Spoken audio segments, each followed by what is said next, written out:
How to fix controller not working in FC26 on Windows PC. Step 1. Restart your PC and relaunch FC26. Step 2. Connect the controller with a USB cable. Avoid Bluetooth first. Step 3. Check the cable port, try a different USB port. Step 4. Update controller drivers.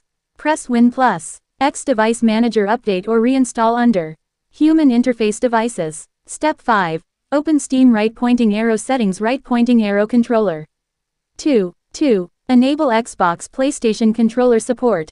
Step 6. Verify game files right pointing arrow right click FC26 in Steam EA app. 2. Greater than Properties verify repair. Step 7. Close conflicting apps DS4 Windows.